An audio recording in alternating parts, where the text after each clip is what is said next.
네, 주의 영광이 머무는 곳, 주의 사랑이 임하는 곳, 우리 교회가 되길 바랍니다. 같이 한번 인사를 나눕니다. 주님의 은혜가 여러분에게 앞뒤 전후 좌우로 주님의 은혜가 여러분과 함께하기를 바랍니다. 가만히 저를 한번 주목해 보시기 바랍니다. 기독교 문명이 관통하는 곳에는 거기에 걸맞은 품격이 있습니다. 일찍이 기독교 문명이 꽃피웠던 유럽에 가면 신사도라는 것이 있습니다. 신사는 명예를 존중하고 관용하고 봉사하고 함부로 다른 사람들과 싸우지 않습니다. 어쩔 수 없이 싸우게 되는 경우에는 일정한 룰을 지킵니다. 뿐만 아니라 부상을 당한 상대를 공격하지 않고 여성과 그리고 어른 그리고 사회적인 약자인 어린아이들을 배려합니다. 거기다가 윗사람에게는 충성, 동료들에게는 예의, 약자들에게는 연민으로 되어 있습니다. 할렐루야. 그것이 신사도예요. 우리나라 유명한 경주 최부잣집이라고 있는데요, 자그마치 12대 300년 동안 만석군을 유지했던 집안입니다. 여느 부잣집과는 달리 어떤 철학을 가지고 있느냐 그러면, 만석 이상의 재산은 사회에 환원한다, 흉년에 땅을 사지 마라, 주변 병리 안에 굶어 죽는 사람이 없게 하라. 이런 격이 다른 철학 때문에 이 집안은 300년 동안이나 부자로 유지하면서도 모든 사람들로부터 칭송받는 명문가로 남아있게 했습니다. 우리가 로마서 12장, 13장, 14장을 오늘 보게 되는데, 로마서 후렴 부분은 성화의 과정입니다. 다른 말로 하면 그리스도인의 품격입니다. 예수 믿는 사람들이 진짜 신사가 되어야 합니다. 진짜 양반이 되어야 합니다. 성도는 성화를 통해 예수 그리스도로 옷 입는 사람들이, 그래서 우리 신앙의 궁극적인 목적이 뭐냐 그러면 예수님과 하나 되는 것입니다. 예수님을 닮는 거예요. 그래서 성도는 성도다운 격이 있어야 해요. 품격이 있어야 해요. 겉으로만 폼 잡고 옷 잘 차려입고 품이 있는 체 않은 그런 가짜 말고, 가짜 성도 말고 삶 속에서 향기가 가득한 품격 있는 그리스도인의 삶입니다. 세상은 점점 경박해지고 어떻게 보면 저속해져만 가는데, 이런 세상의 흐름과는 달리 예수 믿는 사람들은 품격을 가져야 해요. 격을 가져야 해요. 성도의 아름다운 품격을 갖춰야 할 것을 믿습니다. 황홀한 구원 49번째, 다 같이 한번 받아들임. 왜 받아들임이냐? 여러분 꼭 한번 마음에 새겨보세요. 우리는 혼자 사는 사람들이 아닙니다. 혼자 살면 마음대로 살아도 돼요. 그런데 우리는 예수님을 내 삶 속에 받아들여야 합니다. 그래야 성도가 돼요.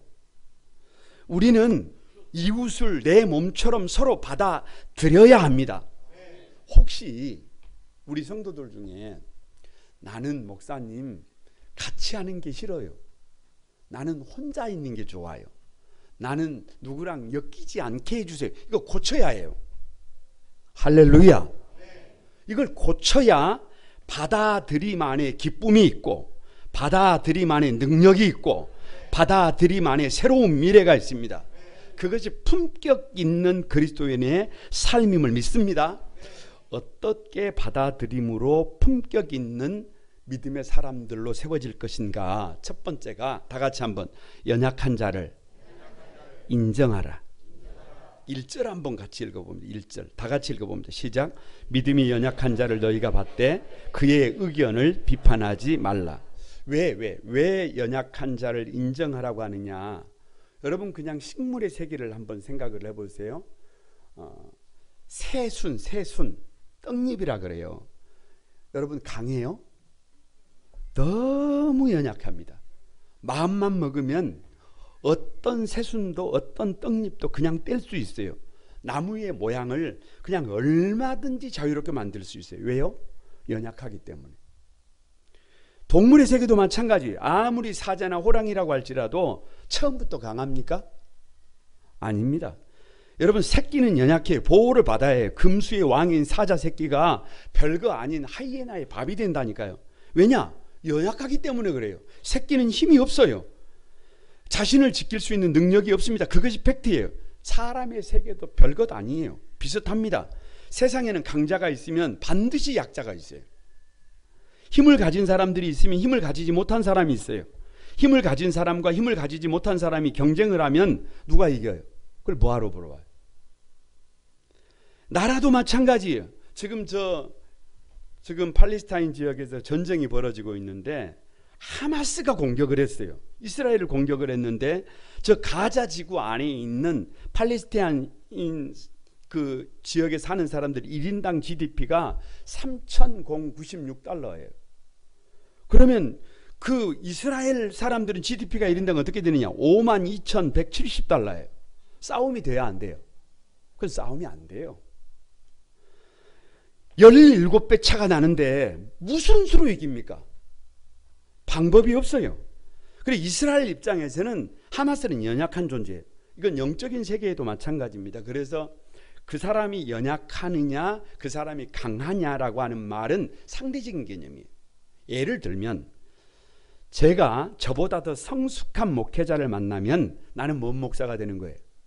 나는 연약한 목사가 되는 거예요. 여기서 연약하다는 말은 구원을 받지 못했다 뭐 이런 말이 아니고 앞으로 더 성장해야 한다. 더 성숙해야 한다. 성숙해야 될 부분들이 아직 남아있다. 할렐루야. 똑같아요. 신앙생활을 해도 어떤 사람은 믿어집니다. 근데 어떤 사람은 안 믿어져요. 어떤 사람은 새벽을 깨워 기도하는 것이 별로 안 힘들어요. 주의를 성수하는 것이 한번 결단하면 됐지. 별로 어렵지 않아요. 그런데 어떤 사람은 그것이 정말로 어려워요. 그러니까 이게 무슨 말이냐 그러면 오늘 성경은 그래서 그 연약한 자를 인정하는 것이 받아들임의 뭐다? 첫걸음이다. 품격 있는 그리스도인이 되는 비결은 그 연약한 자를 인정하는 것이다. 왜 연약한 자를 인정해야 되느냐? 그것도 절미하고 여러분 새순 얘기를 했는데요. 새순이 약하다고 어린 나무가 너무 쉽게 한다고 휜다고 그것을 무시하면 그것을 오프시키면 여러분 미래가 없어요. 미래가 없어요. 오히려 그 약함을 기회로 삼아서 아름다운 모양을 만들고 위에 주다가 보면 놀라운 일이 일어납니다. 여러분 나무 한 그루에 50억짜리를 보신 분 계셔요? 모양을 만들어서 그래요. 그래서 오래된 기둥과 뿌리는 밑에서 짐을 주고 새싹은 가장 높은 곳으로 올려보내서 그렇게 반짝반짝 빛나게 해줍니다. 그게 식물의 세계예요. 동물들도 어렸을 때는 어미가 먹이 사냥을 해서 새끼가 먹을 수 있도록 음식을 입에서 만들어서 입에 넣어줍니다. 왜? 연약하기 때문에.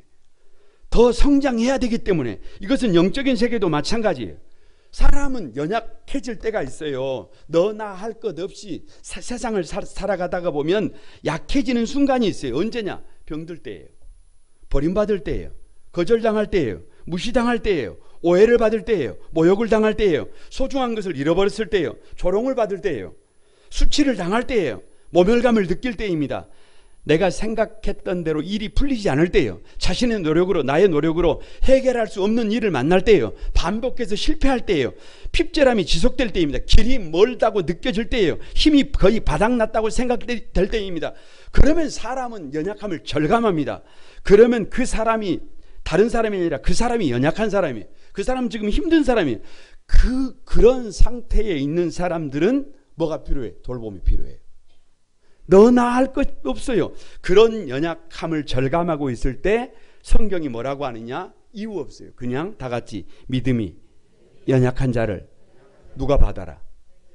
너희가 받아라. 우리에게 받으래. 이유가 없어요. 성경이 받아주라고 할 때는 이유가 있어요. 그런데 너 그거밖에 안 돼? 그럴 줄 알았다. 네 수준이 그렇지. 그러면 거기 답이 없어요. 여러분 해불양수라고 아세요? 왜 바다가 되겠어요? 왜 바다가 대양이 되겠어요? 별거 없어요. 다 받아들이는 거예요. 다 받아들이는 거예요. 다 받아들이는 거예요.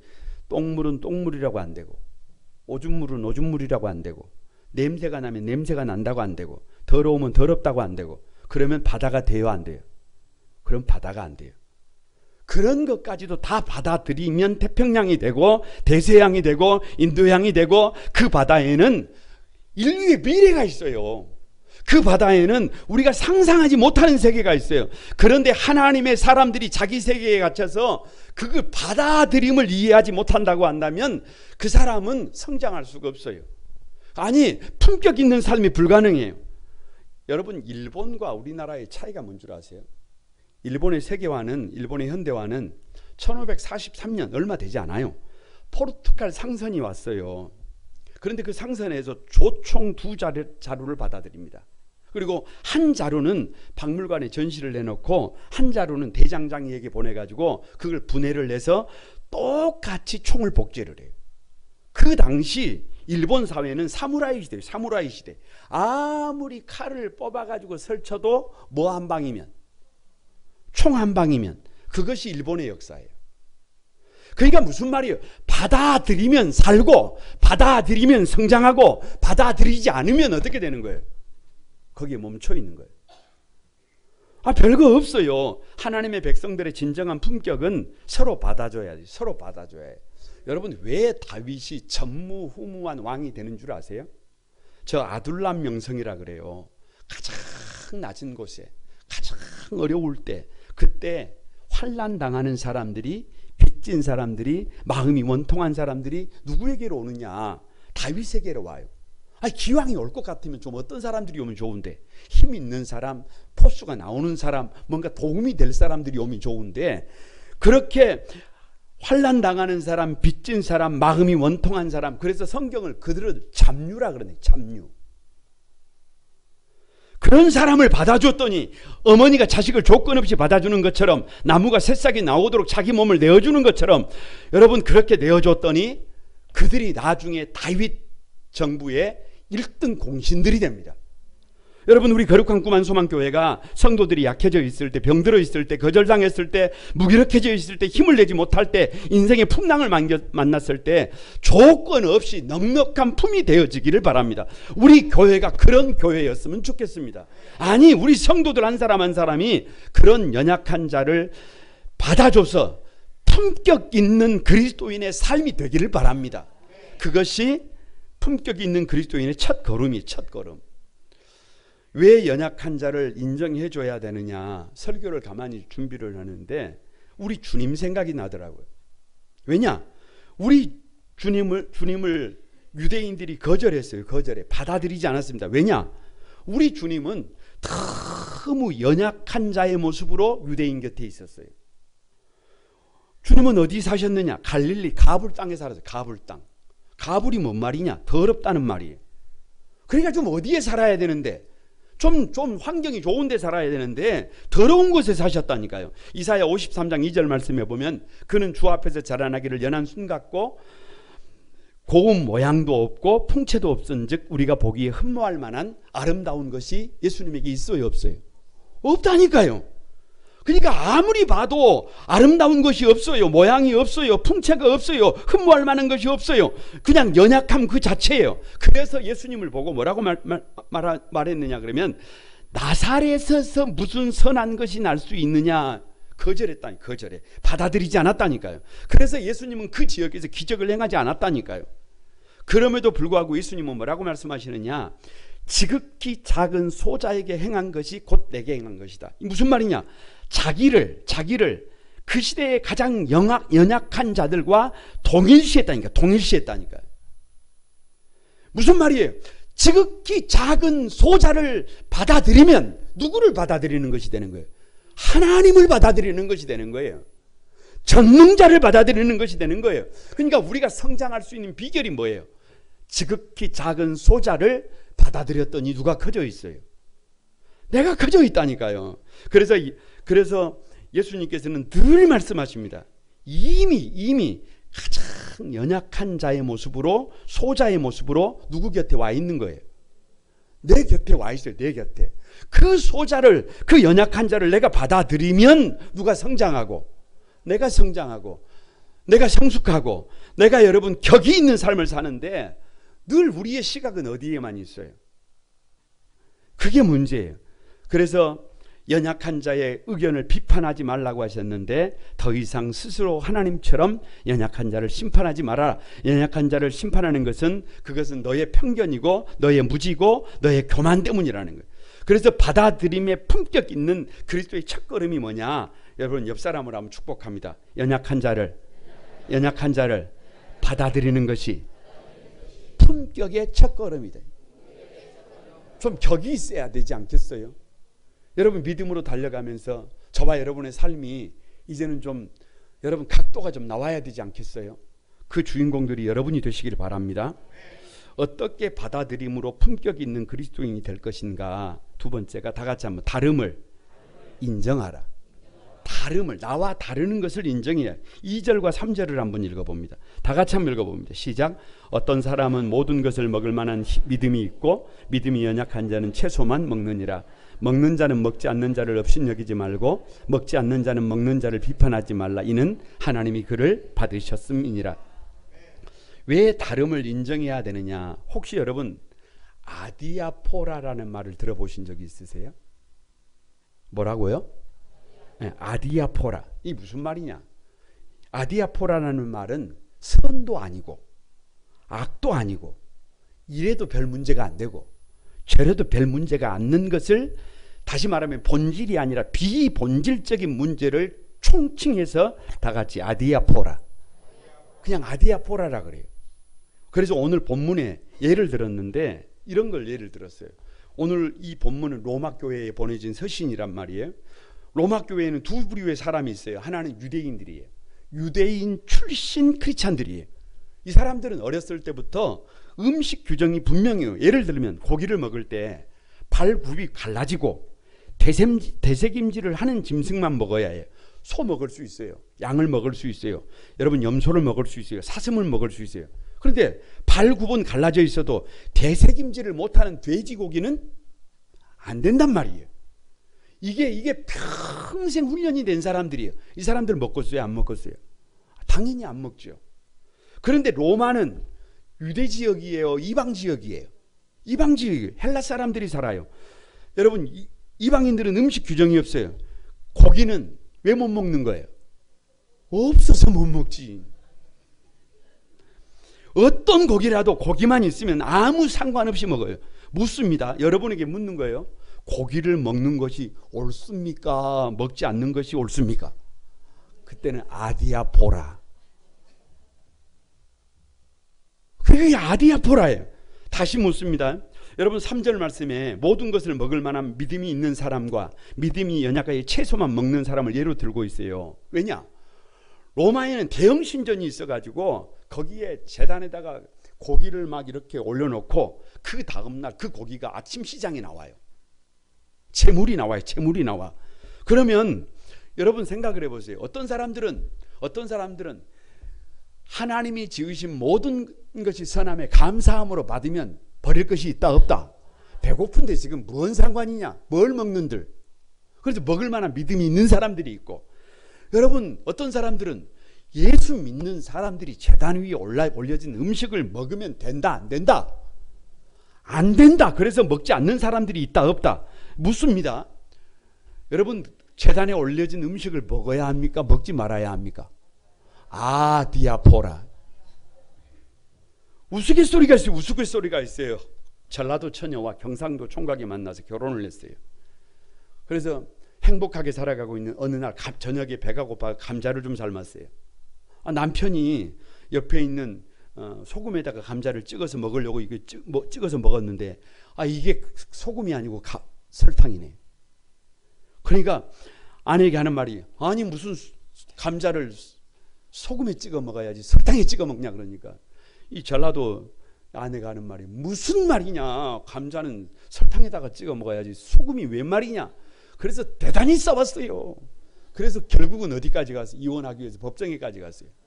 난리를 치고 재판하는 판사에게 물었더니 판사가 하는 말이, 아니 무슨 감자를 소금에 찍어 먹냐, 설탕에 찍어 먹냐, 초장에 찍어 먹지. 디아포라에. 그런 거 문제가 안 된다. 같이 동행하려면 아무리 부부라도 다름을 인정해 줘야 돼. 같이 동행하려면 아무리 자녀라도 아무리 가족이라도 다름을 뭐 해줘야 인정해줘야 그것이 품격 있는 그리스도인의 두 번째 스텝이에요. 왜 다름을 인정해야 되느냐? 어느 날 아내가 저를 보고 환한 미소로 웃는 거예요. 그러면서 누구는 우리 목사님은 장점이 많대요. 눈치가 좀 이상했어요. 왜냐 그러면 상당히 지혜로운 사람이기 때문에 장점을 길게 얘기를 한다는 것은 본론이 따로 있다는 얘기잖아요. 그래서 가만히 들어보니까 장점을 길게 얘기를 하고 난 다음에 마지막에 본론을 끄집어내는데 누구에게 단점이 있다는 거예요. 아니 나에게 단점이 있다는 거예요. 그래서 아내가 말하는 제 단점이 뭐냐? 첫 번째가 중간이 없다는 거예요. 너무 양극단이라는 거예요. 이것이면 이것이고 저것이면 저것이라는 거예요. 그러면서 나를 보고 빙긋 웃으면서 이렇게 말을 해요. 한국의 미는 중용인데, 에? 중용인데, 그래서 우리 교단은 급보수도 아니고 급진보도 아니고 뭔데? 통합인데. 아니 목사님이 그렇게 중간이 없으면 되겠냐? 좀 어떻게 좀 그렇게 좀 유연해져야지. 가만히 들어보니까 맞는 얘기는 맞는 얘기예요. 그런데 여러분 나도 할 말이 있어요. 나도 할 말이 있어. 왜 나도 할 말이 있냐? 여러분 들어보세요. 저는 신앙생활을 처음에 어디에서 시작을 했냐 그러면 극보수인 고신측에서 신앙생활을 시작했어요. 그러니까 신앙이 아주 보수적입니다. 그런데 학교를 다닐 때 한참 학생운동을 했단 말이에요. 그러니까 그때는 급진보였어요. 그러니까 이렇게 보면 누구 안에 아주 보수적인 부분이 있고 이렇게 보면 아주 진보적인 부분이 있어요. 아니 그리고 여러분 성경을 가만히 읽어보세요. 성경을 가만히 읽어보면 예면 예고 아니면 아니지 중간이 어디가 있어요. 그런데 누구를 향해서 자꾸 그것이 문제라 그러면 그거 어쩌겠어요. 그래서 나는 나대로 나를 좀 이해해달라 이렇게 말한 적이 있어요. 두 번째 저의 단점이 뭐냐? 아내가 말하는 단점이 뭐냐? 욕심이 많다는 거예요. 일 욕심이 많다. 사람 욕심이 많다. 그래서 저를 보고 이렇게 보면서 이렇게 말하더라고요. 그렇게 일만 하다가 죽어요. 그렇게 말하는 거예요. 그러면서 늘 저에게 하는 말이 아내가 하는 말 중에 하나가 너무 어렸을 때 가난하게 살아서 그런지 너무 인색하다는 거예요. 인색하다는 거예요. 그러면서 하는 말이 목회자가 그렇게 인색하면 된다 안 된다. 그게 본론이에요. 그게 본론. 그게 본론. 그래서 제가 가만히 생각을 해봤어요. 어느 정도 일리는 있어요. 그런데 여러분 동의 안 합니다. 왜 동의 안 하느냐? 여러분 생각해 보세요. 저는 저 자신을 위해 여러분 돈을 쓸 때 잘인고비예요. 별로 돈 쓸 일이 별로 없어요. 저 자신을 위해서는. 그런데 해야 될 일을 위해서는 거침이 없습니다. 뭐 잘 아실 거 아니에요. 그런데 그럼에도 불구하고 27년을 같이 살아온 아내가 누구를 보고 나를 보고 인색하다고 하면 이건 문제가 좀 있는 거예요. 그래서 어떻게 보면 조금 무슨 그런 문제가 있을 때는 좀 더 넉넉하게 나누려고 노력을 많이 합니다. 그럼에도 불구하고 아내가 말하는 저의 단점 마지막 세 번째가 뭐였냐 그러면 역지사지에 약해돼요. 아무튼 안 좋은 것은 다 들고 온 거예요. 아내가 볼 때 왜 이렇게 역지사지에 약하다고 그러느냐. 가끔 이렇게 자기가 저의 삶을 이렇게 들여다보면 일하는 것을 보면 방향이 결정되고 나면 무례하다는 소리를 들어도 건방지다는 소리를 들어도 장애물이 있어도 그냥 어떻게 한다는 거예요. 밀어붙인다는 거예요. 직진한다는 거예요. 그 말을 뒤집으면 다른 사람들에 대한 배려가 어쩐다는 거예요. 다른 사람들에 대한 배려가 없다는 거예요. 아니 나도 할 말이 있다. 이게 나도 할 말이 있어. 나도 할 말이 있어요. 왜냐 그러면 여러분 한번 생각해 보세요. 그 길이 옳은 길이라면 그 길이 가야 할 길이라면 다 배려해주고 다 생각해주고 다 양보해주면 언제 갑니까?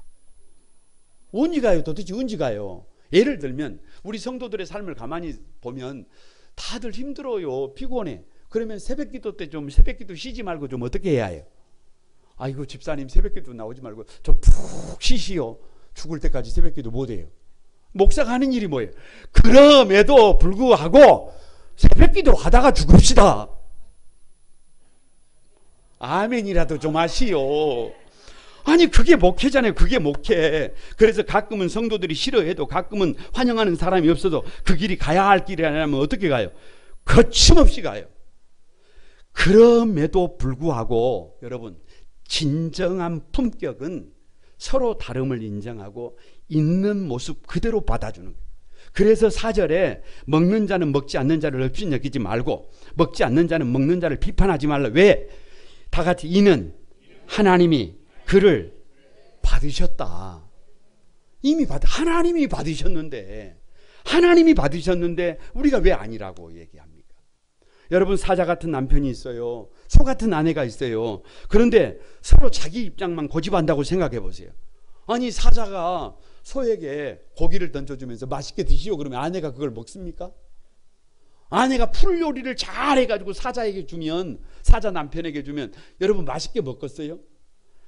그러면 안 되니까요. 품격 있는 그리스도인의 두 번째 스텝이 뭐를? 다름을 인정하고 있는 그대로를 받아줄 때 격이 있어요. 그 주인공들이 여러분이 되시길 바랍니다. 왜 다름을 인정해야 되느냐? 예수님조차도 제자들을 부르실 때 여러분 있는 그대로 다름을 인정하고 받아주더라고요. 보세요. 베드로는 글을 몰라요. 그런데 그 베드로에게 야 베드로 너는 지금까지 글도 안 배우고 못했어. 이러면 여러분 베드로가 수지자가 되겠어요? 아니 사도 요한의 성격이 우레 같잖아요. 아주 그냥 대단하잖아요. 그런데 네 성격이 그래가지고 사람 잡겠다 인간아 이랬으면 사도 요한이 어찌 됐겠어요?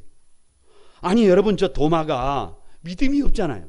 그런 도마를 향해서 야 인간아 너는 도대체 왜 그렇게 믿음이 없냐 이렇게 되면 어찌 되겠어요? 그러면 여러분 문제가 심각해져요.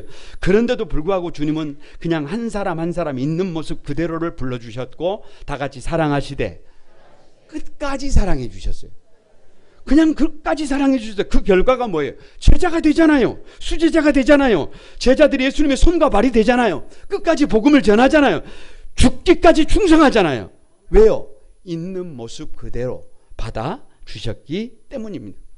사랑하는 한소망의 가족 여러분, 혹시 여러분 안에 용납받지 못함에 대한, 받아들여지지 않음에 대한 아픔이 있어요? 두려움이 있어요? 이미 주님이 우리를 받으셨어요. 이미 주님께서 우리를 부르셨고 받으셨어요. 그래서 4절 하반절에 하나님이 누구를 받으셨다? 나를 받으셨다 그러잖아요.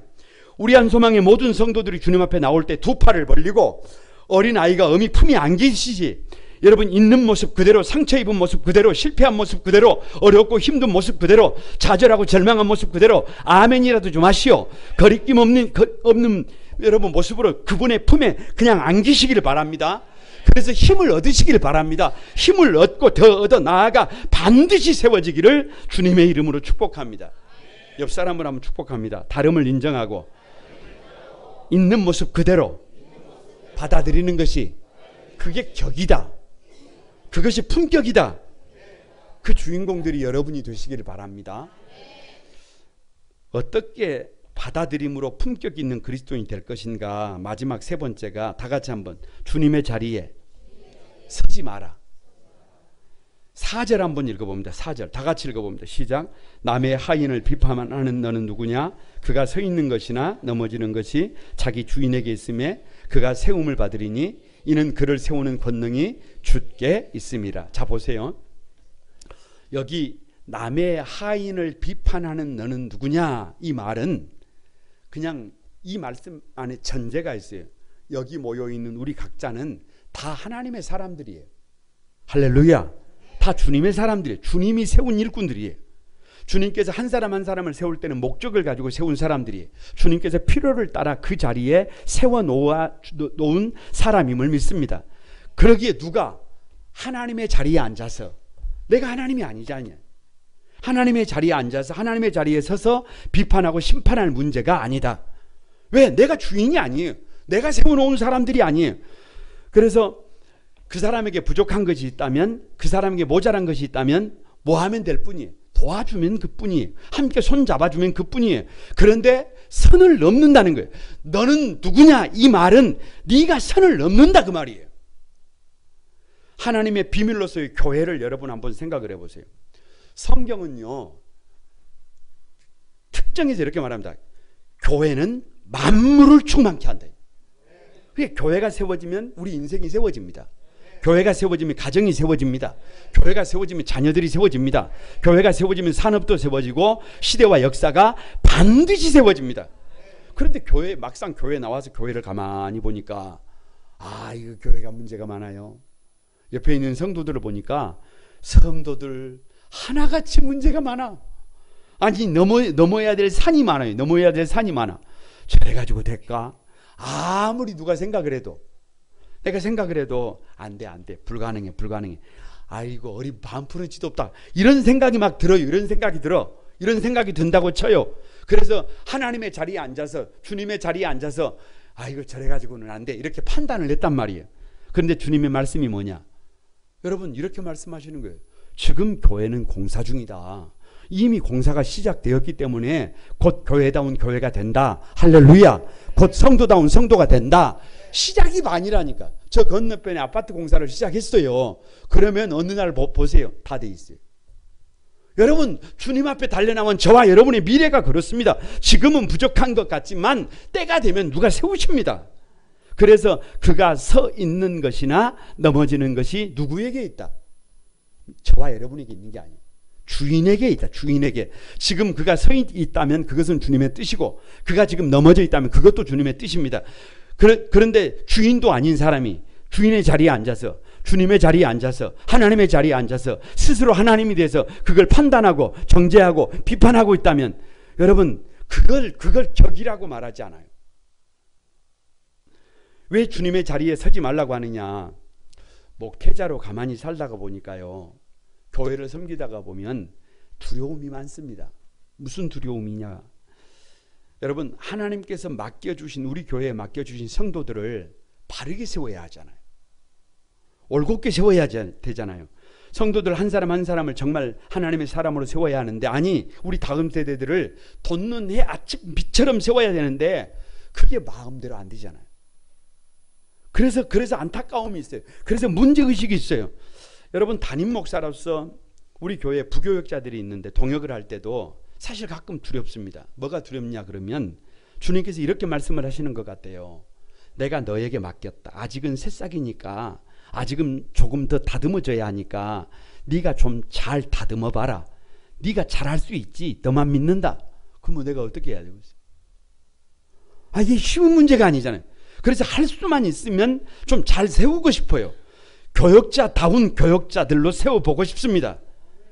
그런다고 제가 제 생각대로 여러분 부교역자들을 기계처럼 조정이 가능합니까?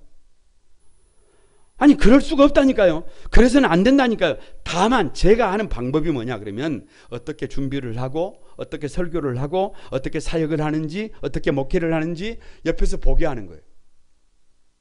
설교를 하는 것도 신방을 하는 것도 사람을 만나는 것도 교육을 하는 것도 그냥 곁에서 보게 하는 것입니다.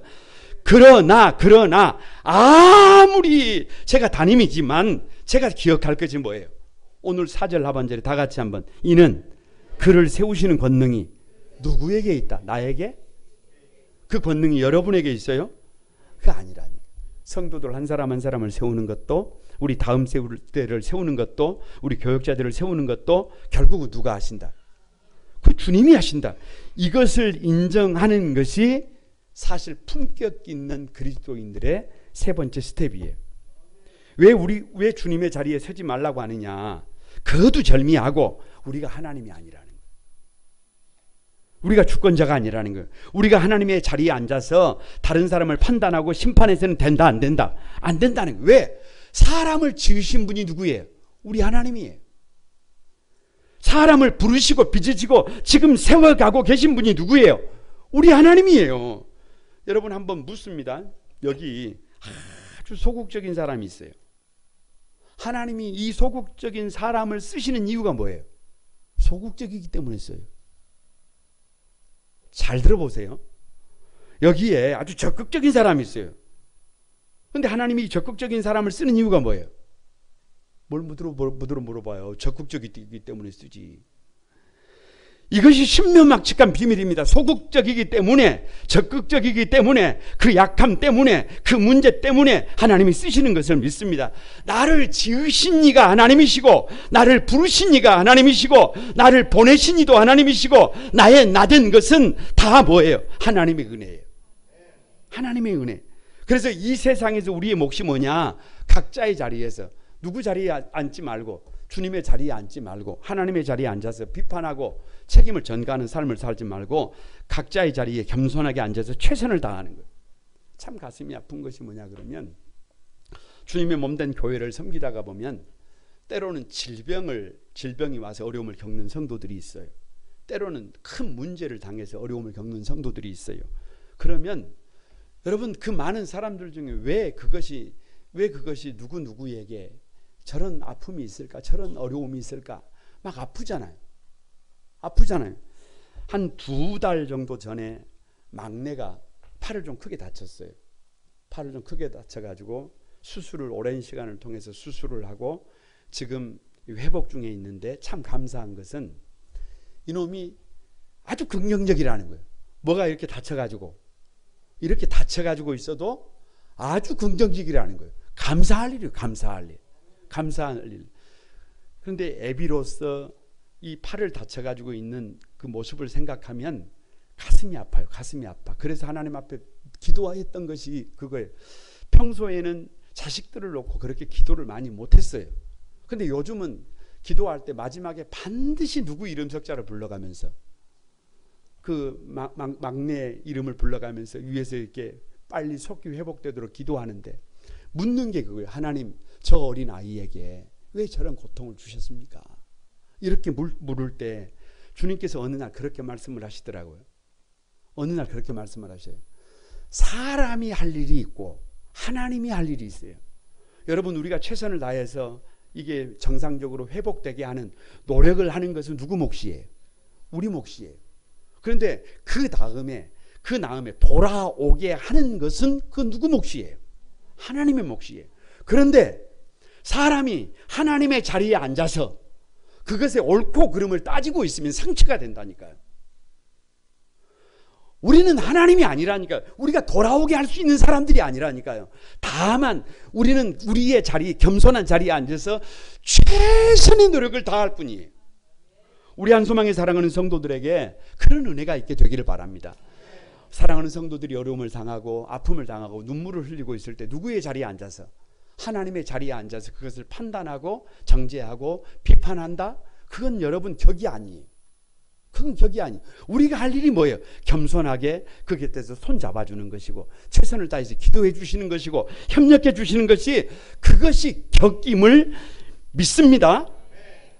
다 같이 여러분 한번 축복합니다. 주님의 자리에 앉아서 판단하지 말고 심판하지 않는 것이 받아들임의 두 번째 특징이다. 겸손하게 축복하자. 할렐루야. 말씀을 마칩니다. 바라기는 우리 한소망에 사랑하는 성도들이 이 받아들임의 기쁨의 주인공들이 되기를 바랍니다. 이 받아들임의 능력을 경험하게 되기를 바랍니다.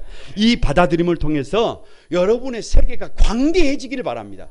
이 받아들임의 품격을 통해서 예수 믿는 사람들이 각자의 자리에서 격이 있는, 그래서 모든 사람들로부터 존경받는, 그래서 하나님께 영광 돌려드리는 우리 한소망의 모든 가족들이 되기를 주님의 이름으로 축복합니다. 우리 찬양하면서 기도하겠습니다. 오늘은 찬송가 151장을 결단의 찬양으로 같이 한번 부르도록 하겠습니다.